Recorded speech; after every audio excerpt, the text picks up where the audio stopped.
Hi, இன்னைக்கு நம்ம black soldier ஃப்ளையோட life cycle எப்படி இருக்குன்னு பார்ப்போம். பெட்டால்ஸ், அதாவது இந்த ஃப்ளை இதுதான் மொதல் ஸ்டேஜ் இந்த பிளாக் சோல்ஜர் ஃப்ளைல. இந்த ஸ்டேஜ்ல வந்து இந்த பூச்சி இமர்ஜ் ஆகிறதுக்கு ஒரு 10 நாள் பிடிக்கும். தென் அது பூச்சி ஆனதுக்கு அப்புறம் மீட்டிங் பண்றதுக்கு ஒரு 4 நாள், அதுக்கப்புறத்துல ஒரு 2 நாள்ல அது முட்டை போட்டுரும். ஏன்னா அந்த முட்டை வந்து கேட்ச் பண்றதுக்கு இன்னொரு 2.5 நாள் வந்து பிடிக்கும். அந்த 2.5 நாள் கழிச்சு அந்த முத பிறக்கிற அந்த பேபி லாவேவை வந்து நம்ம நியோனட்ஸ்னு இங்க அழைக்கிறோம்.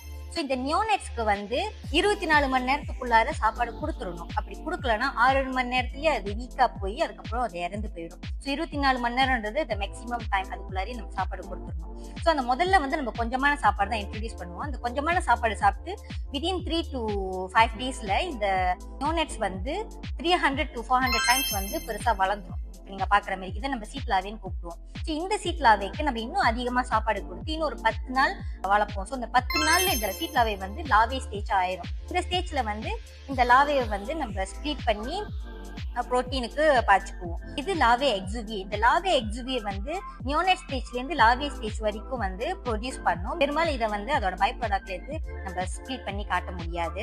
யூஸ்வலி இந்த நியோனட்ல இருந்து லாவே வரைக்கும் தான் இந்த புழு வந்து சாப்பிடும். இந்த ஸ்டேஜ் வரைக்கும் ஒவ்வொரு வாட்டியும் அது வந்து பெருசா வளர வளர அதோட ஸ்கினை வந்து ஷ்ரெட் பண்ணி இந்த மாதிரி லாவே ஸ்கின்னா இருக்கும். இதுவும் வந்து நிறைய கைட்டின் கண்டென்ட் இதுல இருக்கு.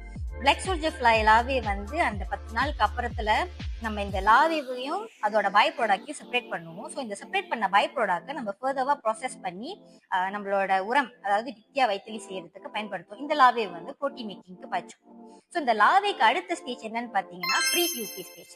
இந்த ப்ரீ பியூபி ஸ்டேஜ்ல வந்து இந்த புழு இதுக்கப்புறம் சாப்பிடாது. அது கலரும் வந்து டார்க்கா இருக்கும். பாத்தீங்கன்னா இந்த ஸ்டேஜ்ல வந்து அது வந்து ஒளியறதுக்கு இடம் தேடி பியூப்பேவோ ஆகிறதுக்கு முயற்சி பண்ணிட்டு இருக்கும். பியூப்பேவோ ஆனதுக்கு அப்புறத்துல அது உடம்ப உள்ள வந்து உருக்கி ஒரு பூச்சியா மாறிக்கிட்டு இருக்கும். ஒன்ஸ் அது ரெடி ஆனதுக்கு அப்புறத்துல அந்த பியூப்பேல இருந்து வெளியாகி திருப்பியும் பூச்சியா மாறிடும். அதோட ஓட்டை வந்து விட்டுட்டு போயிடும். இந்த ஓடை நம்ம எக்ஸுவியான்னு சொல்லுவோம். இதுலயும் நிறைய கைட்டின் கண்டென்ட் இருக்கு. ஸோ இதையும் நம்ம வந்து நம்மளோட டிப்யா மேக்கிங்ல பயன்படுத்துறோம். இதுதான் வந்து பிளாக் சோல்ஜர் ஃப்ளையோட ஃபுல் லைஃப் சைக்கிள்.